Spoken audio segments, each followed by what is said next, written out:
XHU98.1 FM, en la zona centro de la ciudad y puerto de Veracruz, Veracruz, República de México, la U de Veracruz. Continuamos en confianza con Ivonne Pacheco. Es momento de entrar en confianza. En confianza vamos a platicar el día de hoy de un tema que me parece extraordinario, que me parece universal, que me parece que a todos nos puede interesar, sobre todo si tenemos niños en casa, si tenemos adolescentes en casa. Yo lo invito a que se quede, a que nos acompañe. Vamos a platicar sobre la literatura infantil y literatura juvenil. Nos acompaña el promotor de lectura, Saúl Gibran Pizarro, que va a estar platicando con nosotros sobre estos géneros literarios, recomendaciones también nos va a hacer, cómo no, para poder darles a nuestros hijos, inculcarles este enorme valor de la lectura, ¿no? Saúl, bienvenido, muy buenos días. ¿Qué tal, Rubén? Muchas gracias por la invitación, muy contento de estar aquí. ¿Cuál es la diferencia o cómo podríamos mencionar o qué características requiere una literatura para ser clasificada dentro del género infantil o juvenil? Es buena pregunta porque en ocasiones nos queremos entender a la literatura en un solo bloque, ¿no? En decir, la poesía, los ensayos, las novelas, y creemos que toda en su conjunto es la que es buena, es mágica y nos provoca todo esto que la publicidad nos vende. Sin embargo, actualmente afortunadamente ya está existiendo algo que se llama la literatura infantil y juvenil. ¿Y a qué me refiero con eso?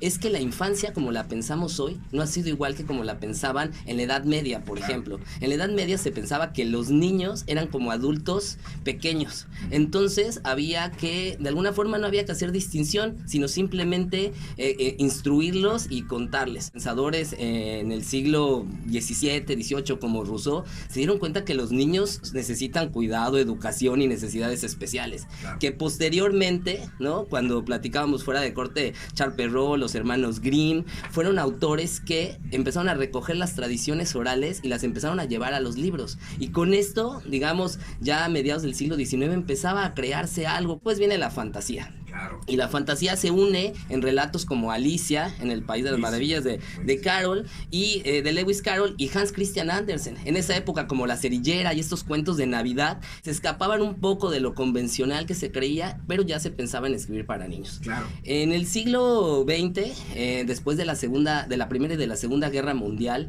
con todas estas crisis, pero también con todos estos avances, los autores empiezan a reflexionar que la infancia tiene un toque especial y que ese toque especial tiene que tratarse con franqueza, tiene que tratarse con libertad. Y digamos que desde 1950 a la fecha, los autores que están vigentes y lo que se considera como literatura infantil y juvenil son todas estas historias que no tienen que ver con una temática especial, pero sí con un tratamiento de esa historia para los niños, ¿no? Adecuada al acuerdo. Juan Villoro, un escritor mexicano, afirma mucho que a los niños no hay que mentirles, sino tratar de hablarles con la verdad y de manera muy franca, ¿no? Entonces, esa literatura es de la que vamos a hablar el día de hoy. Literatura infantil, la literatura juvenil, ¿cómo a lo largo de la historia se ha transformado?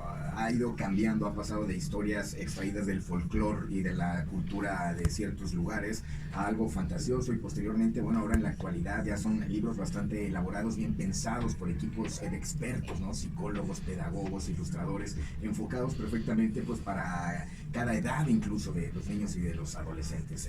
Mi estimado Saúl, ¿tú qué opinas? ¿Ha sido bueno ese cambio, esa transición?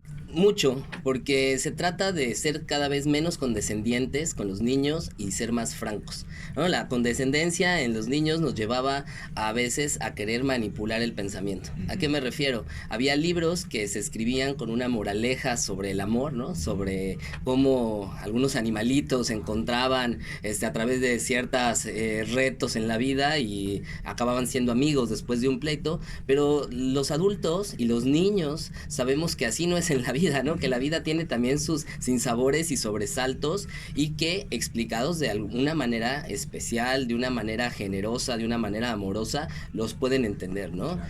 También aquí es develar un gran mito. Sí existe actualmente la etiqueta de libros infantiles y juveniles, ¿no? De una literatura como tal, pero que es una literatura transversal. ¿Qué quiere decir? Que esa literatura los adultos también la podemos leer acompañados de nuestros hijos o leer por gusto íntimo y personal, y vamos a encontrar en ellos una reflexión.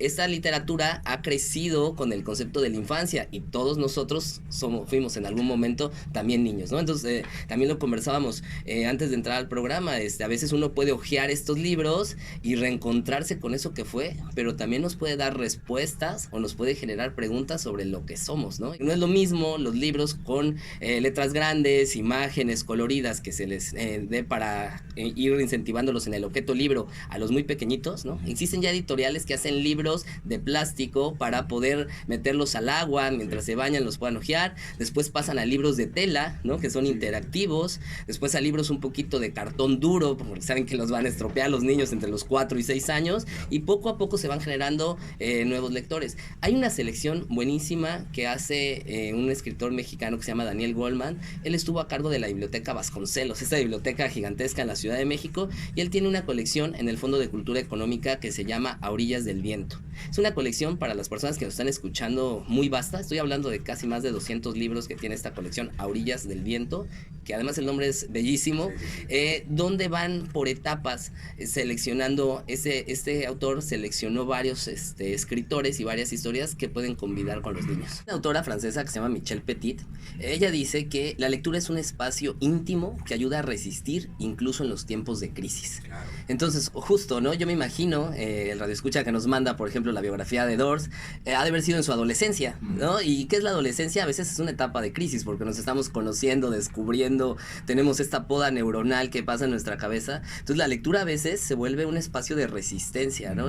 Realmente el hábito de los lectores consolidado, muchos estudios reflejan que se hace en la adolescencia. ¿Qué me refiero? En las etapas entre los 9 y 13 años, que hay ese despertar, digamos que hormonal, sexual, hay un apego más fuerte hacia las historias. De niño lo que se puede fomentar es el acercamiento a los libros, el que estén en las casas, el que el objeto lo conozcan, el que se visite a las librerías, pero ya de fuerza donde conectamos con esas historias que nos dicen, pues muchas veces me atrevería a generalizarlo, es desde la adolescencia. Más mensajes, dice: soy el señor Rodríguez, en mi infancia casi no tuve acercamiento a los libros necesarios.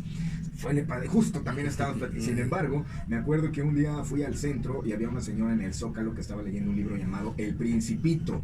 Ese es también un parteaguas. Y me gustó la historia. Ya de grande tuve el agrado de leer con calma la historia de mi infancia. Saludos al panelista y a los conductores. Muchísimas gracias, señor Rodríguez. La formación de lectores y los que estamos, digamos, en este trabajo, sabemos muy bien que es una total casualidad, ¿no?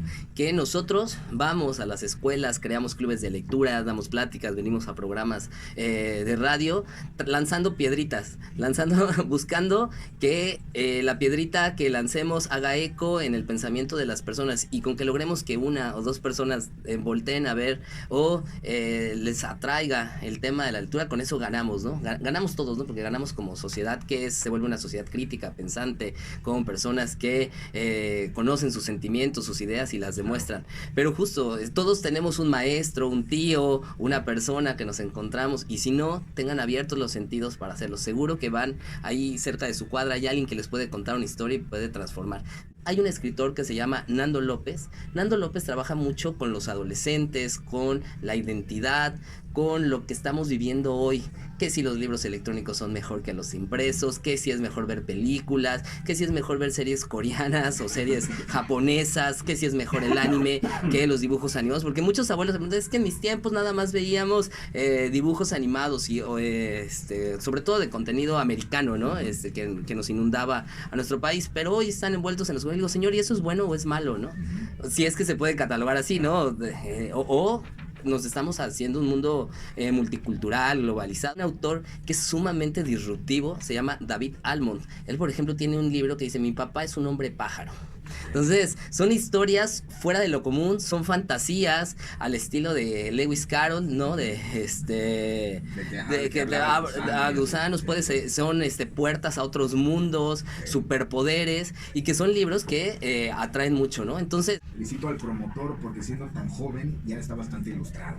Y también supongo que lo de Gibran es por admiración al gran Gibran Jalil Gibran. Félix Rivera, atentamente. Muchas gracias, Félix. Pues que cuando estoy contento con mi mamá, esa es la historia que digo. Cuando no, es que es era el nombre del vecino donde vivíamos. Entonces, bueno, ahí depende. Pero sí, claro, es en honor a un gran poeta, ¿no? Jalil Gibran, que tiene un libro, El Profeta, que es buenísimo. Nosotros somos seres de historias, ¿no? Y la Biblia, pues es la historia más difundida y de mayor arraigo, porque además de historias, pues, la gente le ve un dogma de fe, ¿no? Que sí. Entonces, pues eso lo vuelve un libro de libros, ¿no? Sí. Siempre defiendan su libro favorito o su libro que les marca. El libro que a ti te marca, la historia que a ti te gusta, esa es la tuya porque la hiciste propia, porque va conectada. Y debo confesar, a mí como promotor de lectura me pasó. Yo, digamos que denostaba mucho los libros de Carlos Cuauhtémoc Sánchez, un autor mexicano muy popular. Resulta que un día se me acercó yo hablando mal, digamos que de uno de los libros, ¿no? Destazándolo.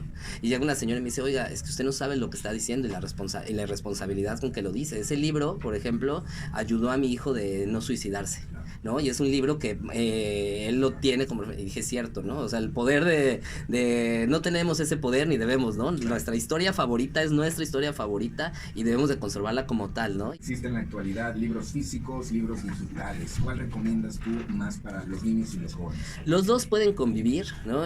Los dos están conviviendo en la actualidad. Sin embargo, en las etapas formativas, estamos hablando de los niños y jóvenes, debe de ser regulado el uso de los aparatos electrónicos, ya sea tanto didácticos como los Kindles, que pueden servir como libros electrónicos, como los celulares y las tabletas. ¿Por qué? Porque no estamos, sí, con nosotros como adultos no estamos exentos de que nos llame la notificación, entrar a la red social. Los niños que empiezan a autorregularse o a conocer sus límites, pues muchísimo más, ¿no? Hay autores, o por ejemplo uno que se llama Anthony Brown, que es brutal, digamos, es un autor estupendo, es un autor inglés que tiene una serie de libros donde el personaje principal es un gorila. Okay. Y este gorila pasa por muchas circunstancias y él dice que es como una figura paterna, fuerte, poderosa, pero también sensible. Y ahí, vinculándolo con la pregunta que me haces, nos damos cuenta que los libros ilustrados y los libros para jóvenes son de un arte estupenda. Tú ves un libro de Anthony Brown y él antes de ser escritor para niños, se dedicaba a ser dibujante de anatomía, con una precisión casi surrealista. En sus libros encontramos guiños de arte sobre Magritte, Monet, Paul Morand, ¿no? Grandes artistas que se vuelven coleccionables esos objetos, y créeme que por más pantalla o por más 4K que pueda tener alta definición un aparato, va a ser comparable con ver el arte en esos libros, ¿no? ¿Qué recomendaciones les harías tú para poder acercar a los niños a la lectura, o a quién se tendrían que acercar ellos para poder tener, pues, un bagaje y opciones para poderles mostrar a los niños?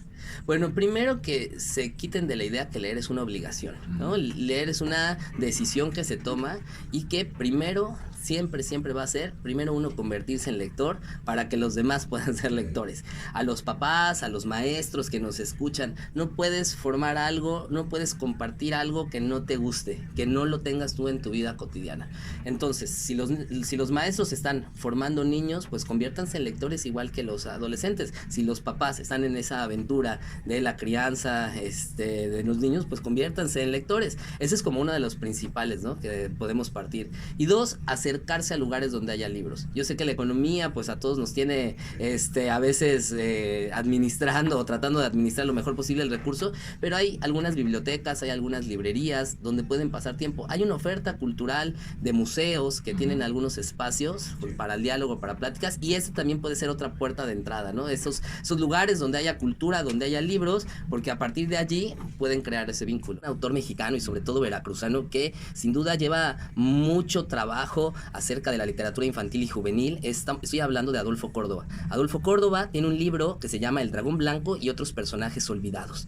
Este libro es una propuesta creativa que nos cuenta de aquellos personajes que habitualmente no salen en las historias. Él retoma algunas tradiciones de origen de los pueblos originarios de México y las rescata, digamos, para hacerlas como entrañables. Es de esas historias, El Dragón Blanco y otros personajes olvidados, es de esas historias que los niños y los adolescentes se apoderan, que quieren que cada noche les vuelva vuelva uno a leer y uno como adulto va a encontrar esos guiños que nos atrapan a cuando éramos más chiquitos. Entonces, pues estos autores, Adolfo Córdoba, Anthony Brown, Oliver Jeffers, Benito Taibo, son autores que rondan ahorita en nuestra existencia, en lo contemporáneo, que pueden ser un buen acercamiento para todos los lectores. Sean exploradores, vayan a las librerías, ojen, sáltense las páginas, huelan los libros, subrayenlos, hagan los suyos, porque esa es la manera en que nos vamos a enamorar. Gracias a la gente que nos escribió hoy, que nos dio sus recomendaciones, justo yo creo que ellos pasaron por esto que les estoy platicando y por eso son libros entrañables. Claro. Estoy en TikTok como @Saúl_Pizarro, TikTok @Saúl_Pizarro, y en Instagram me encuentran como Andante y Lector, así todo junto en minúsculas, @Andante y Lector. Allá hay sugerencias, hay recomendaciones para que, bueno, podamos entrar en comunicación.